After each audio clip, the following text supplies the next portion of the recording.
আসসালামু আলাইকুম রহমতুল্লাহি আবরাকাতু। আমরা আলী ইমরানের 112 নং আয়াত পর্যন্ত সহিহ শুদ্ধভাবে বানান করে শিখেছি।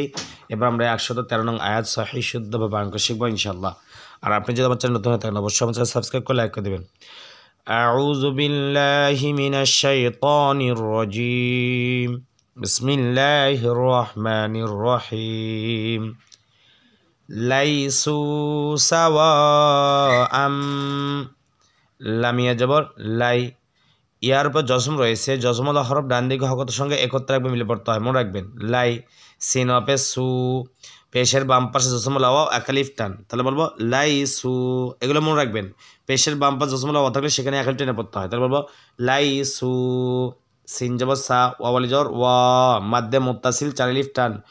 যদি কোনো হরফের মোড়া চিহ্ন বামে গোল হামজা থাকে তাহলে সেখানে আমরা চারিলিফ টেনে পড়বো, তাহলে বলবো সাওয়া। লাইসু সাওয়া। হামজা মিম দুই জবর আম, ইদগামে বাগুন না। দেখেন যদি তানমিনে পড়ে, কি বললাম, যদি তানমিনে পড়ে মিম থাকে, কি বললাম, তানমিনে পরে মিম থাকলে তাহলে মিমে তাসিদ দিয়ে এই তানমিনালা হরফের সঙ্গে তার সাথে মিমটাকে গুণা করে পড়তে হবে, বলতে হবে আম। মিম তাসিদের মিমের তাসিদ নাই করে দিতে হবে, মনে মনে, এটা মানে ইদগাম বাগুন না। তাহলে বলবো সাওয়া আম, সাওয়া আম। এটা শুধু তানমিনের ক্ষেত্রে, তানমিনের পরে মিম থাকলে মিম তার সাথে গুণা করে পড়তে হবে। আর কালার বোর্ডের জন্য তানমিনের পর সবস্কার অঙ্ক থাকে, তার পরভাষা মিলিয়ে গুণা করে পড়তে হবে। তা লাইসু সাওয়া আম, মিম নুন জের মিন ইজহার গুণা ছাড়া পড়তে হবে।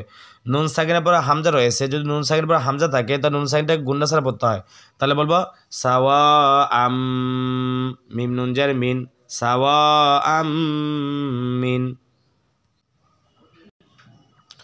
হামজা হা জবর আহ, হামজা হা জবর কি হয় আহ, তাহলে লাম লাম জের লিল, তাহলে বলবো আহ লিল, আহ লিল। কাবজের কি, তা খারা জবর তা, যেখানে খারা জবর সেখানে একলিফ টান, তাহলে বলবো কি তা। বাজের বি, কিতাবি, আহ লিল কিতাবি, আহ লিল কিতাবি। লাইসু সাওয়া আম মিন আহ লিল কিতাবি। তাহলে আমার সাথে বলেন, বলেন লাইসু সাওয়াআম মিন আহলিল কিতাবি। এরপরে হামজা মিম পেশ মিমে তাসিদ গুণা করা ওয়াজিব, তাহলে বলবো মিম জর মা, মা, মা। কি বললাম, মিমে তাসিদ গুণা করা ওয়াজিব। আর কালার পড়ার জন্য তার সাথে মিমের কমলা কালার অঙ্ক, তাহলে সেখানে অবশ্যই গুণা করে পড়তে হবে, তাহলে বলবো মা। তা দুই পেশ তুং ইকফা। কেন ইকফা, দেখেন তানবিনের পরে কফ রয়েছে, তানবিনের পরে কফ থাকার কারণে তানবিনটাকে আমরা অবশ্যই অনেক সাথে গুণা করবো, বলবো তুং, এবার উচ্চারণ করবো, কারণ কফটা হলো ইকফার হরফ, ইকফা 15টি, তার মধ্যে কফ রয়েছে। যদি আপনি ইকফার সময় জানতে স্যার ডিসক্রিপশন ভিডিও দেওয়া থাকবে, সেখানে দেখে নেবেন। আর আপনাকে একটু সহজ করে বলে দেই, যেটা মনে রাখলেই চলবে।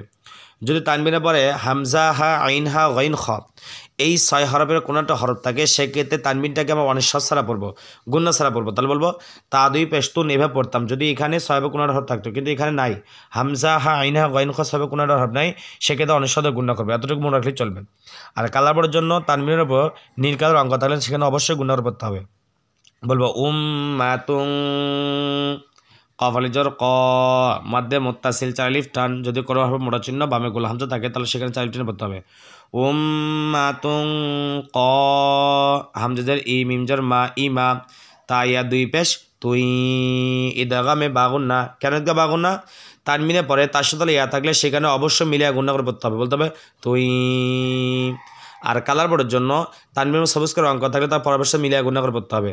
ক ইমা তুই, ইয়া তা জবর ইয়াত, লামা পেশ লু, পেশের বাম পাশে জসমলা বাবা একালিফ টান, ইয়াত লু, নুন জবর না, ইয়াত লু না।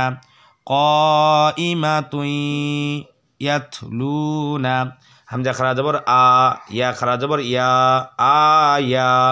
যেখানে খারা জবর সেখানে একালিফ করে টান পড়বো, আয়া। তালাম যে তিল, লাম খারা জবর লা, যেখানে খারা জবর সেখানে একালিফ টান, তাহলে বলবো আয়া তিল্লা। হাজের হি, আয়া তিল্লাহি।